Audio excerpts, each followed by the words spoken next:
నమస్తే. Welcome to Andhraprabha. నేను తేజస్వి. దేశ రాజధాని ఢిల్లీతో పాటు నోయిడా పరిధిలో ఉన్న ఓ 50 స్కూళ్లకు బాంబు బెదిరింపు కాల్స్ వచ్చాయి. ఈ బాంబు బెదిరింపు ఈమెయిల్స్ ద్వారా వచ్చినట్లు ఢిల్లీ పోలీసులు పేర్కొన్నారు. దీంతో పోలీసులు అప్రమత్తమయ్యారు. ఆయా పాఠశాలల్లోని పిల్లలను వారి నివాసాలకు పంపించేశారు.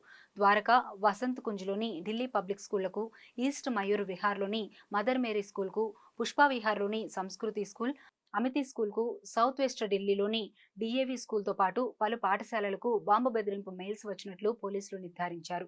నోయిడాలోని డిపిఎస్ స్కూల్ కూడా బాంబు బెదిరింపు కాల్స్ వచ్చాయని తెలిపారు పోలీసులు. బాంబు బెదిరింపులు వచ్చిన పాఠశాలలను పోలీసులు తమ ఆధీనంలోకి తీసుకున్నారు.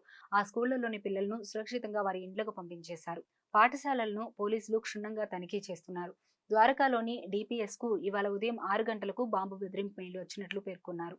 బాంబు బెదిరింపుల నేపథ్యంలో బాంబు డిస్పోజల్ స్క్వాడ్, అగ్నిమాపక సిబ్బంది అప్రమత్తమై డిపిఎస్ వద్దకు చేరుకున్నారు. విస్తృత తనిఖీల తర్వాత ద్వారకా డిపిఎస్ లో ఎలాంటి బాంబులు లభ్యం కాలేదని తేలింది.